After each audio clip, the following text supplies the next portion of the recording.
అయ్యో దేవుడా! పాము కాటుతో ఏడాదిన్నర చిన్నారి మృతి. ఇంట్లో ఆడుకుంటుండగా రాజన్న సిరిసిల్ల జిల్లాలోని చందుర్తి మండలం ఆశిరెడ్డిపల్లి గ్రామంలో జరిగిన ఒక హృదయ విదారక ఘటనతో గ్రామమంతా కన్నీటి వాతావరణంలో మునిగిపోయింది. శనివారం రాత్రి జరిగిన ఈ విషాదంలో ఏడాదిన్నర పసిపాప చేకుట వేదాంశి పాము కాటుకు బలై ప్రాణాలు కోల్పోయింది. ఆ అమాయకపు చిన్నారి మరణ వార్త విన్న ప్రతి ఒక్కరి హృదయం కరిగిపోయింది. నవ్వుతూ ఆడుకుంటున్న పాప ఒక్కసారిగా మృతి చెందడంతో కుటుంబం సభ్యులు, బంధువులు, గ్రామస్తులు షాక్లు మునిగిపోయారు. వివరాల ప్రకారం ఆశిరెడ్డిపల్లికి చెందిన రమేష్, సుమలత దంపతులకు వేదాంశి అనే ఏడాదిన్నర పాప ఉంది. చురుకైన చలాకీ స్వభావం ఉన్న ఈ చిన్నారి కుటుంబానికి ఎంతో ఆనందాన్ని అందించేది. శనివారం రాత్రి వేదాంశి ఇంటి ముందు నేల మీద ఆడుకుంటూ ఉండగా ఈ దారుణం చోటు చేసుకుంది. రాత్రి వేళ చీకట్లు అలుముకుంటున్న సమయంలో ఆ ప్రాంతంలో సంచరిస్తున్న ఒక విషసర్పం నిశ్శబ్దంగా ఇంటి వద్దకు చేరి పాపను కాటు వేసింది.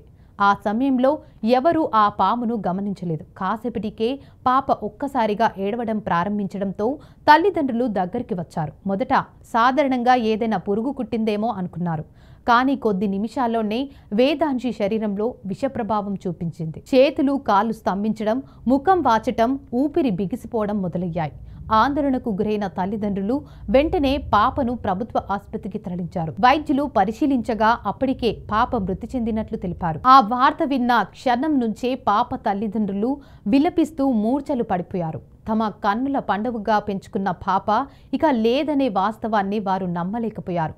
కుటుంబ సభ్యులు, బంధువులు, గ్రామస్తులు పాప మృతదేహం చుట్టూ కన్నీరు మున్నీరవుతున్నారు.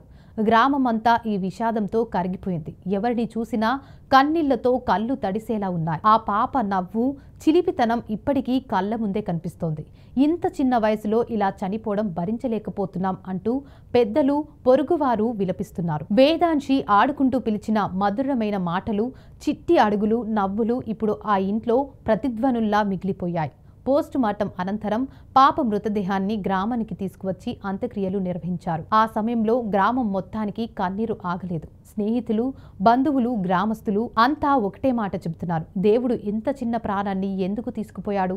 ఈ ఘటనతో గ్రామ ప్రజల్లో భయం నెలకొంది. ఇటీవల కాలంలో ఆ ప్రాంతంలో పాముల సంచారం పెరుగుతోందని గ్రామస్తులు చెబుతున్నారు. ముఖ్యంగా వర్షాకాలం ముగిసిన తర్వాత పాములు గూళ్ల నుంచి బయటకు రావడం ఎక్కువ అవుతుందని, పిల్లలు ఇంటి ముందు నేల మీద ఆడుకోవడం ప్రమాదకరమని వారు ఆందోళన వ్యక్తం చేస్తున్నారు.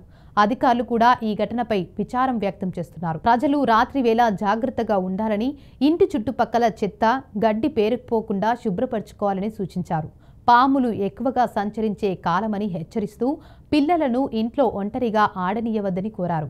రమేష్, సుమలత దంపతులు తమ పాపను కోల్పోయిన బాధలో మునిగిపోయారు. కుటుంబ సభ్యులు వారికి సాంత్వన చెప్పే మాటలే లేవు. ఆ ఇంటి నిండా నిన్నటి వరకు వేదాంశి నవ్వులు మారుమ్రోగుతుండగా ఇప్పుడు మాత్రం నిశ్శబ్దం, కన్నీళ్లు, వేదన మాత్రమే మిగిలిపోయాయి. ఆశిరెడ్డిపల్లి గ్రామం ఆ పాపను చివరిసారిగా వీడుకోలు పలుకుతుండగా ప్రతి ఒక్కరి మనసు ఒకే ప్రశ్నతో బాధపడుతుంది.